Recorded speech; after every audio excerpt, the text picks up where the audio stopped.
서러시 오너라 상처 오너라 상처 올라가세요.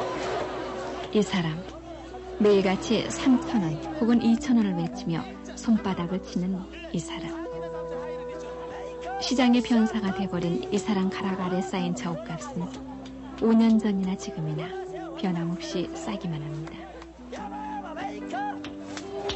오너라로 상처 내일도 상처.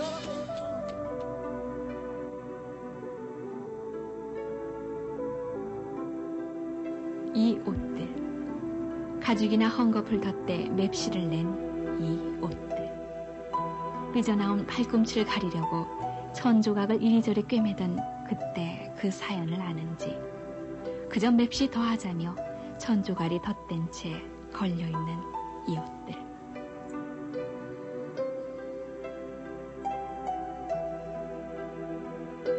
또 이 모자들, 귀 시려워 덮개를 내리면 이마에 유엔이며 오케이니 글자 뽐내며 겨울바람 받던 또 그때 그 사연을 아는지, 오빈이 청본이 야구단 이름이 대신 자리 잡은 아이들의 이 모자들.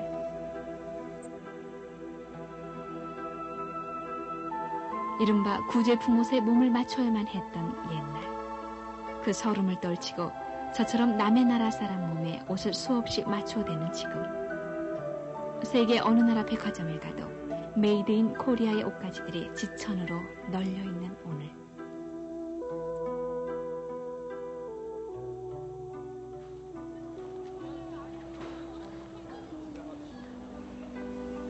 그리고 저 인파 속의 여인들, 니커보커즈니 휴로시니에서 바지가랭이가 잘록해진 패션의 승마복 유래만 알고 있는 사람들.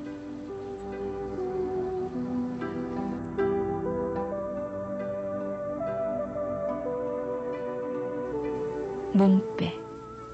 30여 년 전 주위에 떨며 우리 어머니들이 누더기로 기워 입던 몸빼의 그 사연을 알고 있을까? 그때를 아십니까?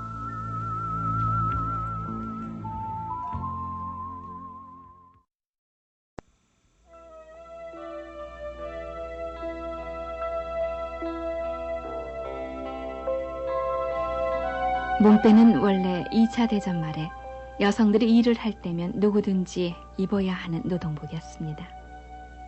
해방은 그 몸빼에서의 해방이기도 했습니다. 그러나 몸빼를 벗어버린 우리에게는 누렇게 빛바랜 저고리와 장롱 속에 너무 오래 접혀져 있어 펴지지 않는 치마가 있었을 뿐. 그래서 몽당 몸빼는 해방되고서도 낡고 바랜 치마 저고리와 함께 내처 우리의 어머니와 할머니들의 일상복일 수밖에 없었습니다. 그나마 얼마 되지도 않던 섬유 방직 공장은 일본인들이 빠져나가면서 거의 폐허가 되다시피 했고, 옷감을 구할 수 없어 해진 옷을 누더기처럼 기워 입는 것이 고작이었습니다. 때문에 낮이면 허리가 휘도록 밭일에 매달리던 우리네 어머니 할머니들은 밤늦도록 물레에 매달려야만 했습니다. 수수깡에 목화를 감아 물레를 저었고 또 저어 하염없이 무명시를 뽑아 올리고 모시와 삶을 입으로 쪼개 한 올 한 올 입과 손으로 시를 만들었습니다. 어쩌다 지금도 할머니들의 주름진 손을 보면 벤 듯 댄 듯 찬 상체기가 남아있는 것은 그때 그 배틀 앞에서 입으로 쪼갠 모시올 하나하나를 다시 침으로 발라 손으로 풀을 매겨 불에 말리다 낸 인고의 상처입니다. 그렇게 만들어진 실은 뒤틀리지 않게 눅눅한 골방으로 옮겨져 배틀로 천을 짜 내려갔습니다. 지금 사람들이라면 배틀에 몸을 메고 한 손으로 북을 치며 또 한 손으로는 바디를 치며 한 오락이 한 올에 배를 짜라면 답답해서 엄두도 못 낼 일이지만, 비록 당신의 몸빼는 해지고 터졌어도 식구들을 위해 배짜는 할머니 어머니들의 노랫소리는 한의 소리만은 아니었습니다.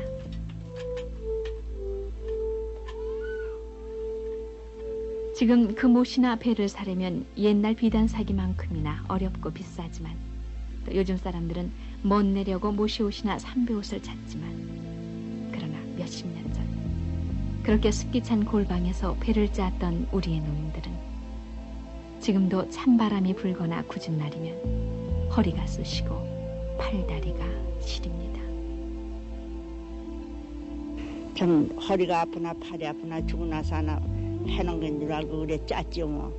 그래서 참 배 한 필이면 잘 짜면 그저 좀 더 흥둥둥 좀 한 나달 되고 그러자면 한 사흘이면 이렇게 한 피씩 짜내면 시어머님이 참 재보시면 많이 짰다고 배빠도 잘했다고 이랬지만 그게 좋아서 그걸 모르고 살았는데 시방은 이제 늙으니까 그게 참 병은 빈이요.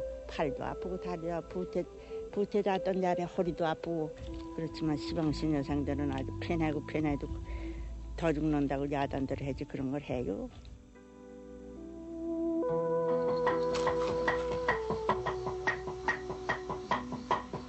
그리 오래되지 않은 세월 속에 사라진 소리, 다듬이 소리. 배틀로 짠 광목이나 모시 삼배는 비누가 없던 그 시절 볏짚이나 콩깍지를 태운 채를 물에 받쳐 만든 잿물에 빨래를 하고 풀을 매겨 밤늦도록 다듬이질을 해야만 했습니다. 풀을 골고루 매기고 때도 덜 타고 다리미질을 하지 않아도 되기 때문이었습니다. 밤하늘에 쏟아지는 별을 볼 틈도 없이 고부간에 또는 동서간에 두드리는 다듬이 소리는 어김없는 운을 만들며 함께 강해졌다간 약해지고 빨라졌다간 함께 느려지면서 한도 되고 눈물도 되기도 했습니다. 요즘 젊은 주부들 가운데는 화난 일을 빨래로 푼다는 얘기도 합니다만 우리 할머니, 고모, 어머니들은 다듬이질로 속을 사기고 역시 지금은 볼 수 없는 숯불 다리미질로 눈물을 다렸습니다. 한쪽 옷감 끝을 엄지와 둘째 발가락으로 끼워 잡고 시어머니와 며느리가 행여 불티가 튈까 조심스레 하는 다리미질 속엔 그러나 가난한 세월을 살아가는 따스한 정이 밀리고 당겨지고 있었습니다.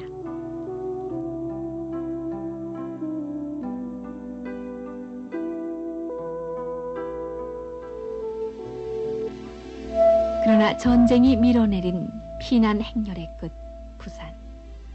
지고 이고 끄는 피난 보따리는 곧 전쟁이 끝나면 다시 돌아갈 것 같은 생각에서 그나마 옷 몇 가지밖에 챙겨 넣지도 못했습니다. 피난 보따리를 끄는 어머니들의 차림은 어김없이 문배였습니다. 일제시대 때 쌀 공출해서 쌀 몇 줌씩 몰래 집어넣는 이른바 얌생이가 숨어있던 어머니들 몸빼자락에는 눈물이 고이기 시작했습니다. 그리곤 국제시장이다, 자갈치 시장이다, 하야리야 부대 곁이다. 고무줄로 조인 몸빼자락으로 배고픔과 슬픔을 묻히고 다니는 우리들 어머니들의 그 황량하던 1950년대. 때국이 흐르는 그 몸빼마저 깊고 또 기워 누덕누덕 모자이크 몸빼였습니다.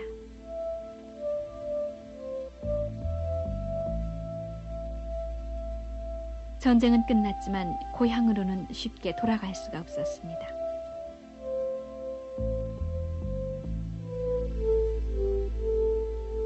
환도, 서울로 수도를 옮긴다는 이 말은 그러나 전쟁의 상처가 회복된다는 뜻은 전혀 없었습니다.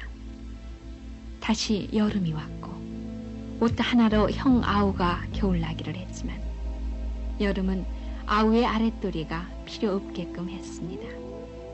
옷을 입는 아이들보다 알몸의 아이들을 더 많이 볼 수 있었던 그때 가난은 부끄러움마저 앗아갔습니다. 애들 그전에는 애들 길라면은 세상에 무슨 이면은 흥겁주가리를 킨 줄 알고 남자 입던 살이마저 거시기 중의적삼 떨어진 거 얼거리 그 걸레 쪼가리 이런 조각도 없었습니다. 그 마들가리 그 치어있고 져 있고 꺼먹은 거 껍데기 흰 껍데기 이런 거 대서 지어서 입었어. 그러면 이제 그런 거 서는 것은 발라놓고 마들가지로 어린애 걸레를 한 거야. 이러면 똥을 그때는 개도 많이 핥혀줬지. 개가 핥아먹게 한다고. 네가 어떻게 생긴지를 뭐 이렇게 업으면 말이야. 이렇게 그저 안아서 이렇게 업고 이렇게 세상을 낸 거. 한짝선이 어린애 없고 방아도 찍고 한짝선 이님이 이제 묵으면 또 이짝선이 붙잡고 이렇게 찍고 이렇게 세상을 낸겠습니다.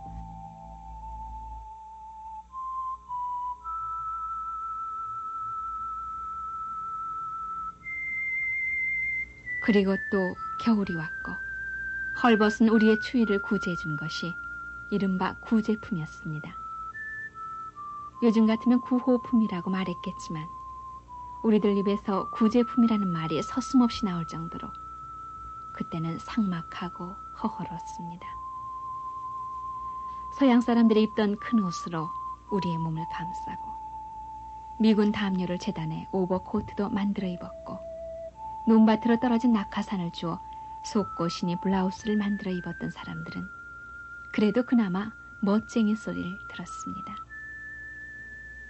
많은 남자들은 그들이 군대에서 입었었거나 어렵사리 구한 군복을 까맣게 물들여 일상복으로 입고 다녔습니다. 큰 드럼통에 검정 물감을 넣어 끓이면서 군복을 넣어 막대기로 저었던 그때. 그러나 연명에만 급급했던 그 당시 충청남도 공주군의 후미진 한 마을에서 직조 산업이 싹을 트기 시작합니다. 전쟁 물자나 구제품이 우리들의 의생활에 어느 정도 가림을 해주면서 이름난 섬유도시인 대구가 아닌 공주군의 유구면에서 시작된 섬유공업은 수동식에서 점차 반자동기계로 대치되면서 잿더미가 된 직조산업의 회생에 불을 당겼습니다. 지금도 유구천 하면 많은 사람들이 기억을 하는 유구면의 피난민 공장은 이북에서 피난온 직조기술자들이 몰려들어 공단이나 양단을 만들면서 번창하기 시작합니다.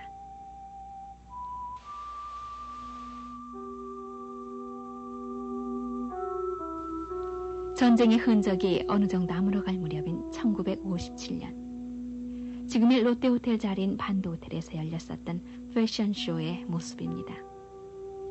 전문 모델이 없어 당시 인기 배우였던 최은희, 노경자가 출연한 이 패션쇼는 한과 가난의 대명사를 불리웠던 몸빼로부터 우리 여성 복식이 안간힘을 탈출한 계기가 됐습니다.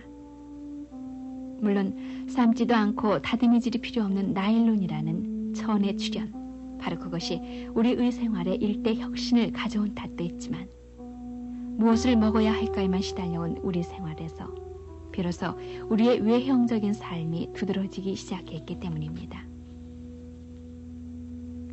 물론 지금도 농어촌에서는 주부들이 그 간편한 맛에 개량된 몸빼를 많이 입고 있습니다만 일제 수탈기, 해방 격동기, 그리고 전쟁, 환도, 우리 어머니들이 비로소 자신들의 차림새에 눈을 뜨기까지는 반세기 가까운 시일이 걸렸습니다.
이제 낮이 짧아진 이 밤, 이곳저곳 어디에선가 누구누구의 패션쇼가 끝났음직한 시간입니다만 화사한 그 패션쇼의 뒤안길에는 우리 할머니들이 흔히 책으로 써도 몇십 권은 된다는 옷에 서린 그 아린 사연이 숨어 있는 것입니다.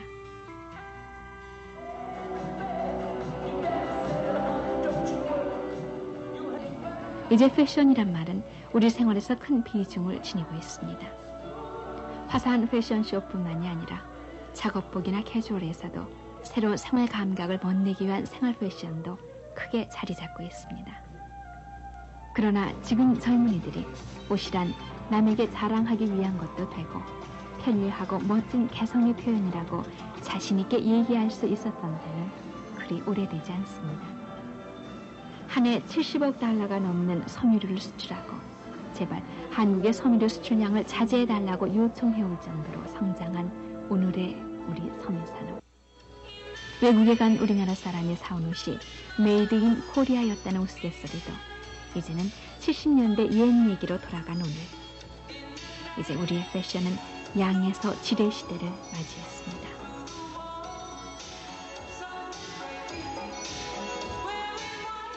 사회 문화와 경제가 발전함에 따라 패션 문화도 동시에 발전되었다고 우리는 볼 수 있겠습니다.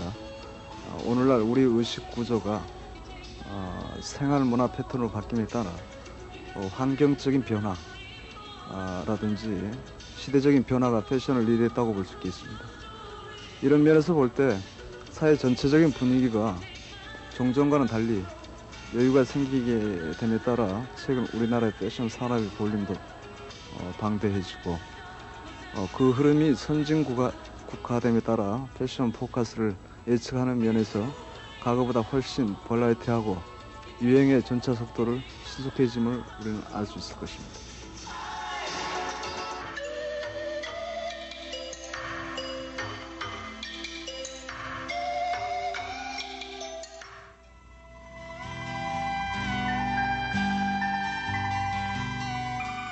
그리고 늘어나는 팔 길이에 따라 해마다 검은 교복의 끝단을 뜯어내 늘려입고 했던 오늘의 중년과 노년들은 교복을 벗어버린 밝고 티 없는 아이들의 옷차림에서 지나간 세월을 잃습니다.